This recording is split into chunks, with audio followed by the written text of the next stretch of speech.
Okay, next we're going to take a look at how we do the back stitch.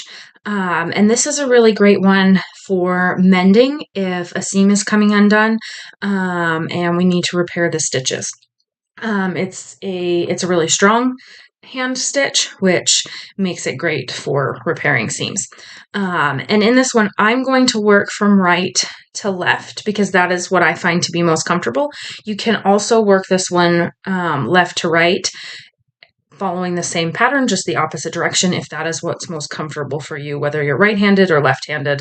I working either direction works. I just personally find it more comfortable to work from right to left. So on this one, again, I have marked where I'm going to place my stitches along my seam allowance. I'm using a 5/8 of an inch seam allowance, and I've marked every 1/8 of an inch because I'm going to want these stitches to be a little bit closer together because this is a stitch that I'm going to use when I want these stitches to be permanent and to hold my layers of fabric together well. Unlike most of my other hand stitching, instead of starting at the stitch mark that is closest to the edge of my fabric, or if you were mending something, the edge of where the seam needs to be repaired, I'm going to start one mark in. And I'm going to come up from the underneath side of the fabric through that second mark. And then here's where we get the name of the back stitch. We're going to go back to the first mark.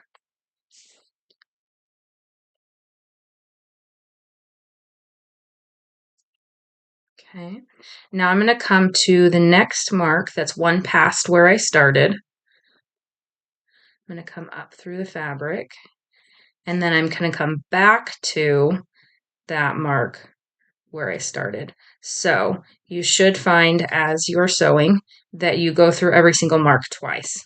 And on that first one, my needle was kind of getting stuck in the knot where my stitches or my thread started, and that's okay. Just kind of let it get out of the way and past there, and then make sure that that is pulled tight before you move forward.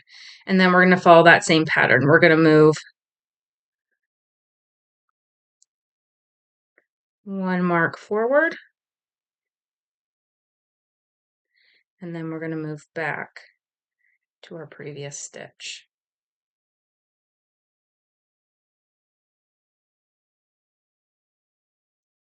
One mark forward, back to our previous stitch. A little bit of extra thread in the way.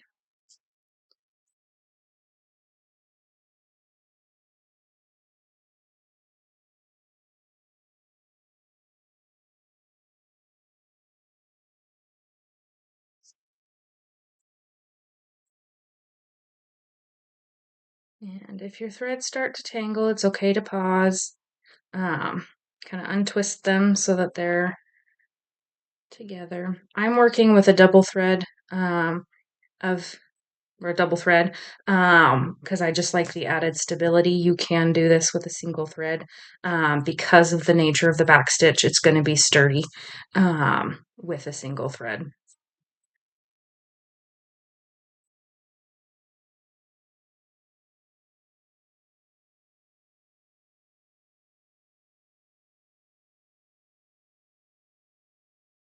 So as you start to see your stitches form, you'll see on the front side, we're looking at just what looks like individual little stitches in a nice little row.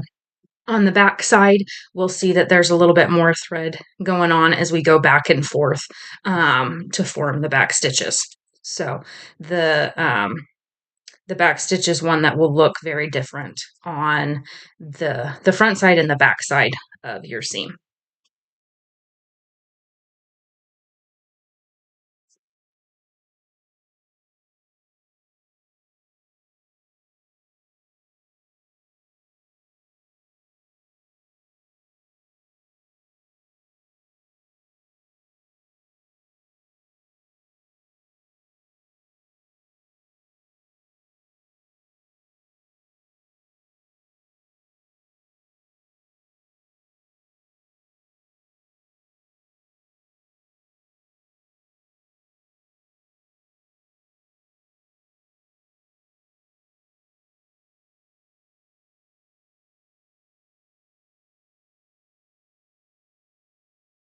Okay, so I'm getting close to the end of my seam, but I'm also getting close to the end of my thread. You've probably noticed that the back stitch requires a lot more thread because you're going back and forth. Um, so you also, it's really hard to tie a knot if you get too close. If you keep going through your fabric to form stitches and get really close to um, the end of your thread. So I'm going to take one last stitch and go to the back of my fabric since I tied my knot or I formed my knot on the back. To begin with, I'm going to tie my knot on the back in to end this thread, and it's already a little bit tight.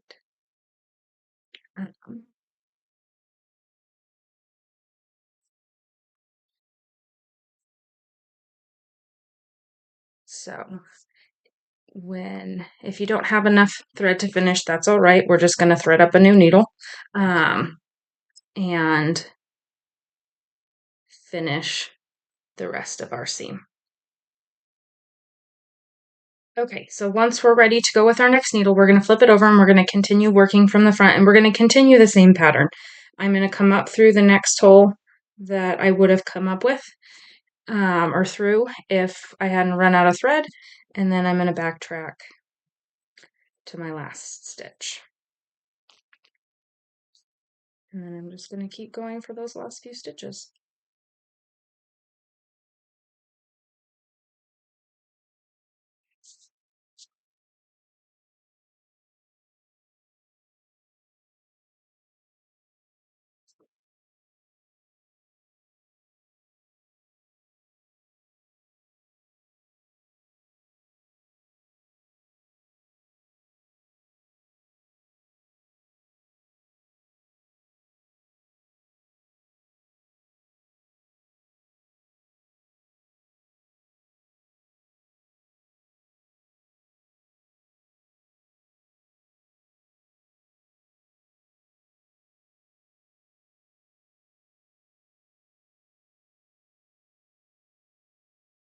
Okay, so this is my last stitch.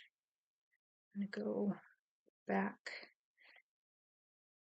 to the back side to finish that one last stitch, and then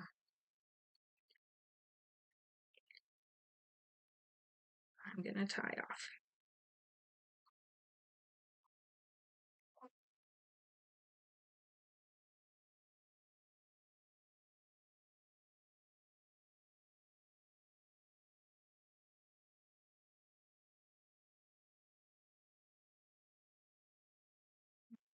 But as you'll see, you'll have back stitches across one side, and you'll have nicely formed single row of stitches on the front side.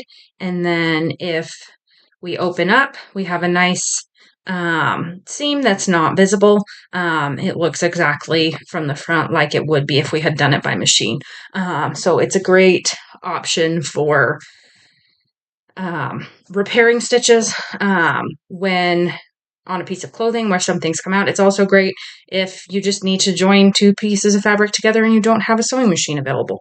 So the back stitch is really sturdy, and it's a great one to use for a lot of different things.